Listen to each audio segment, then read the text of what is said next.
Fala, investidor!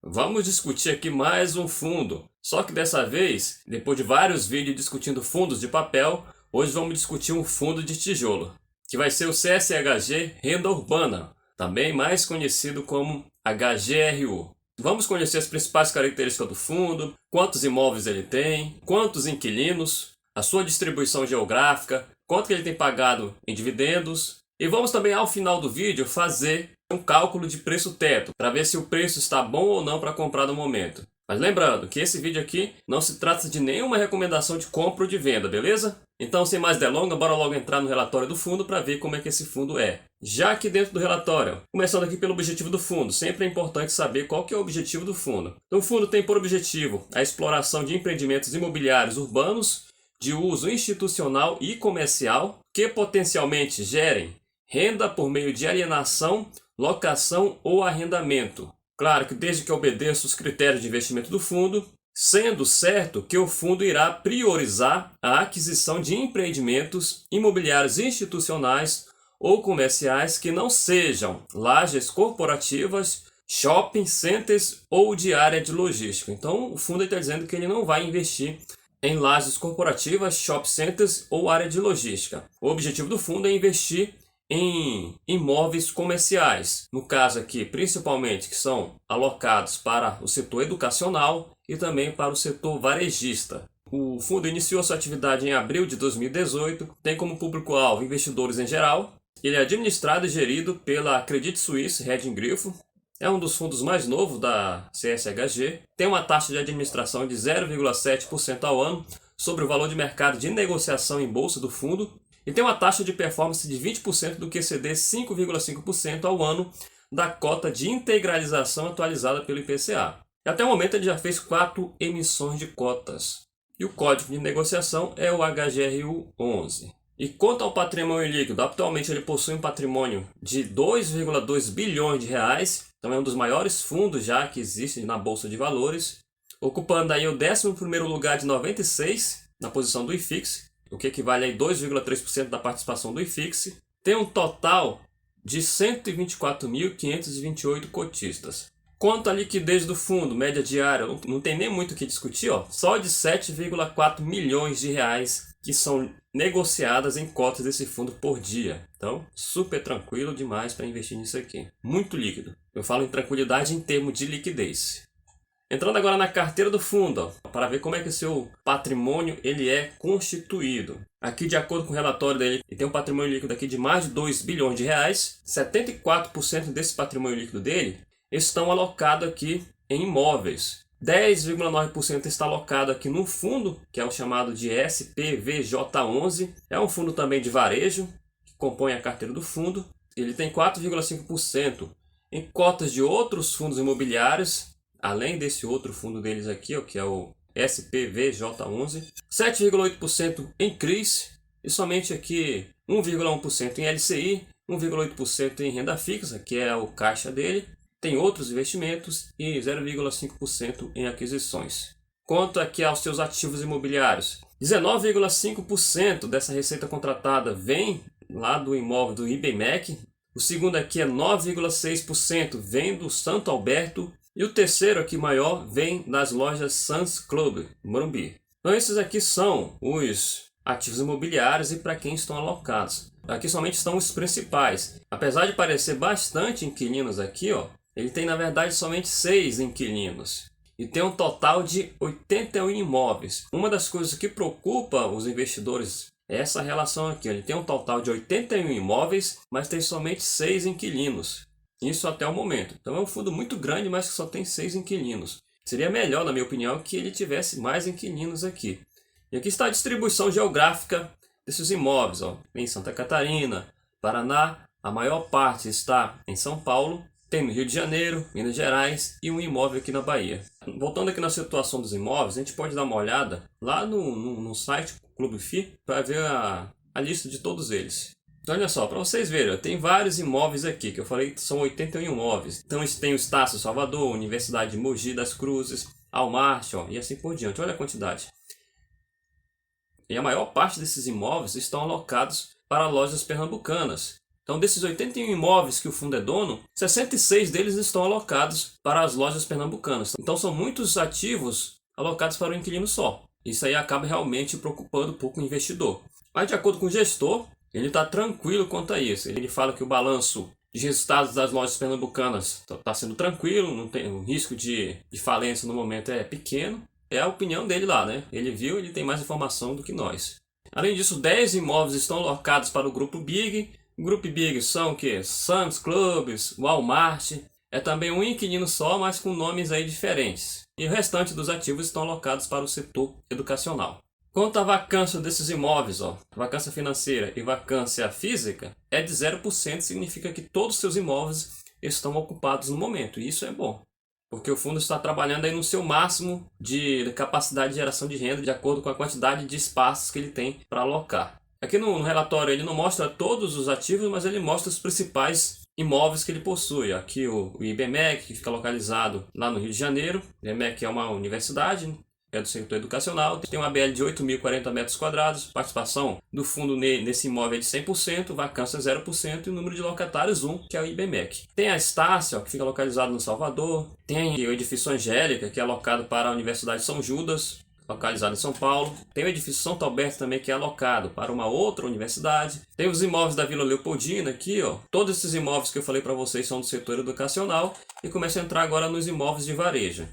É o Loja Big de Indianópolis, tem aqui Loja Max do Ramalho, tudo isso aqui pertence ao Grupo Big, Loja Sam's Clubs, Loja Big Viana, deixa eu ver mais aqui, Lojas Big São Bernardo, Grupo Big aqui, Sam's Club. Um argumento aqui interessante é que, eu já tenho falado que tem muitos imóveis que são alocados para um inquilino só. Vamos supor que o inquilino desse quebra ou decide quebrar o contrato e sair e entregar os imóveis. Um imóvel desse aqui, tem um terreno aqui grande. Então o imóvel, olha só, ele é bom. Se ele não for conseguir alocar para um supermercado, talvez ele, na pior das hipóteses aí, ele pode transformar isso aqui num galpão logístico. Tem uma característica até de um galpão logístico assim por fora.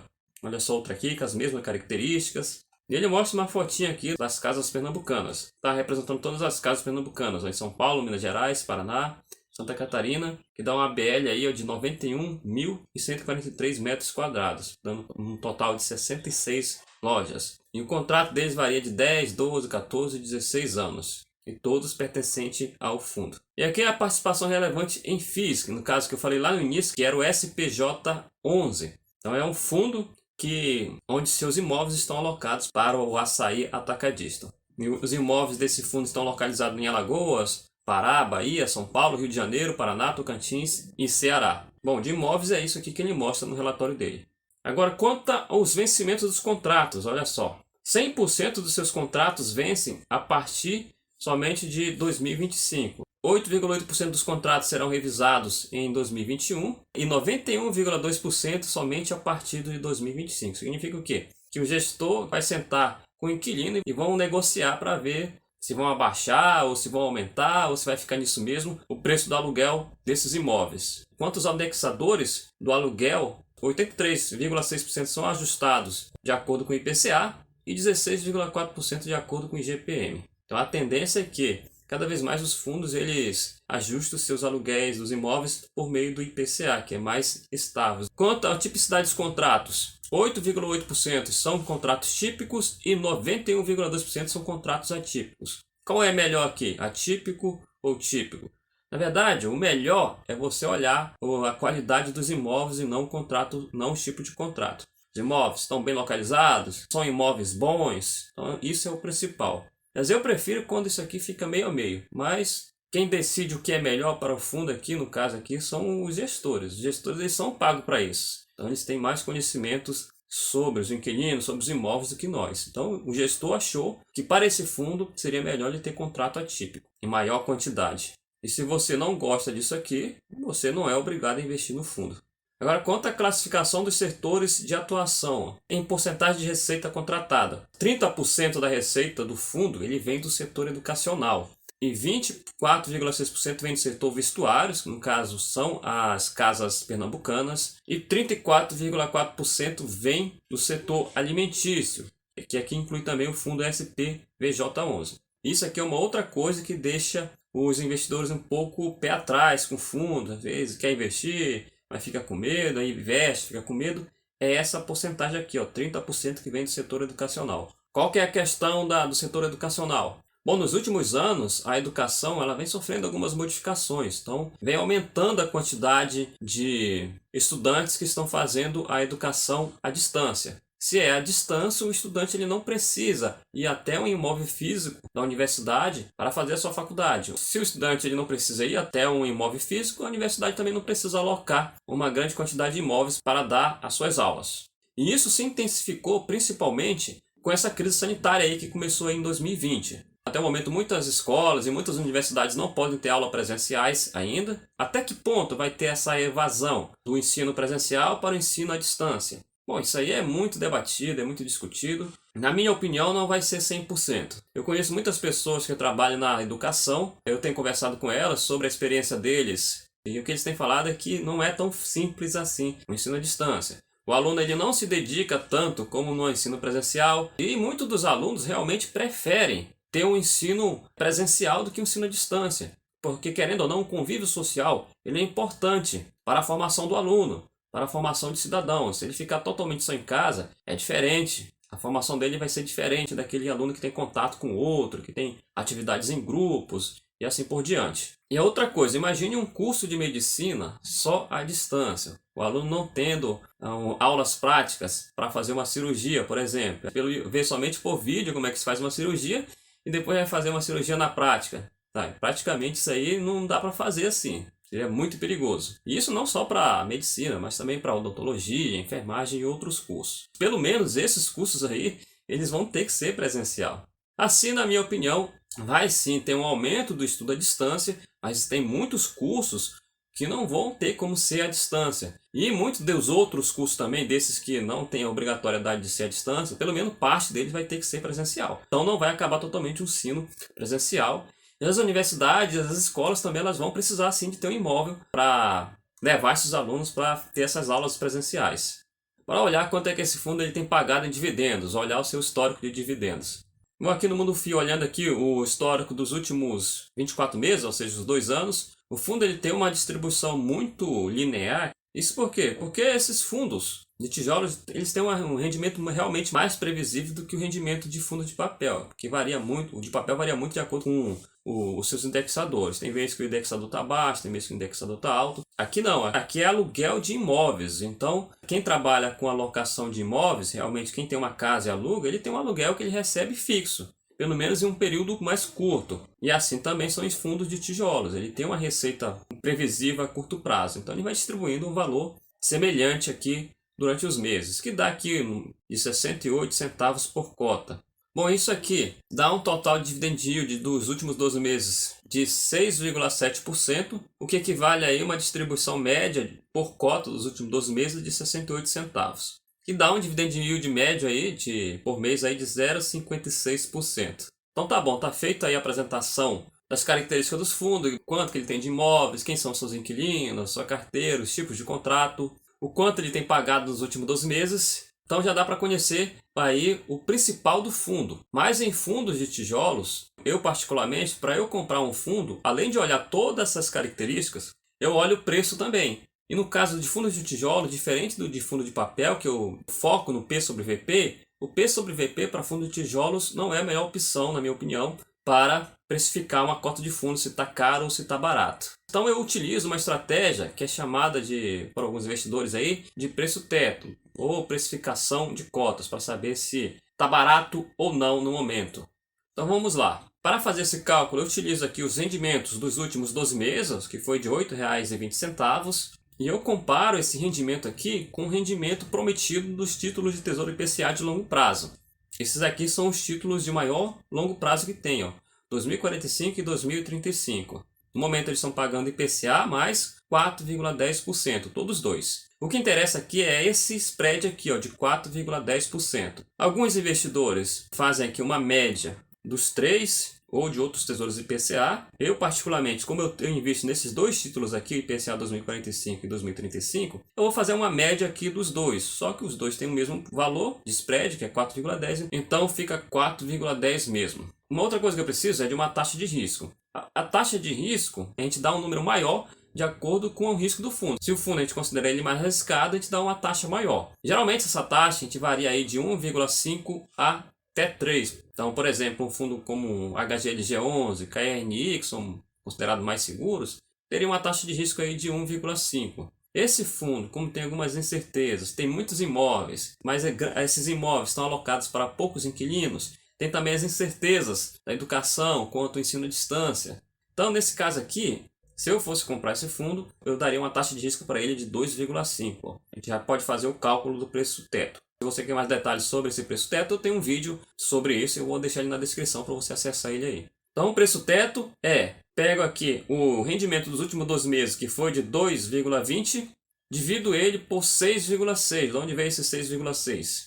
Peguei aqui esse spread do Tesouro IPCA de 2035 e 2045, é de 4,10, e somei com o 2,5, que é a minha taxa de risco. E multiplico por 100, o 100 aqui é uma constante para chegar a um valor ali do fundo. Então, fazendo essa conta, 8,20 dividido por 6,6 vezes 100, meu preço teto vai ser de R$ 124,24. Então, isso significa que, se eu comprar esse fundo a R$ 124,24, eu vou ter aí um rendimento de IPCA mais 6,6. Então, esse aqui, na verdade, é meu prêmio, de 6,6 acima do IPCA. Por que eu não considero aqui o valor do IPCA? Porque esses fundos, como a gente já viu, ele já faz o ajuste pelo IPCA. Então, não preciso colocar aqui no cálculo. Eu coloco só o spread dele, que é de 4,10%, mais a minha taxa de risco, que é de 2,5%, que deu 6,6%.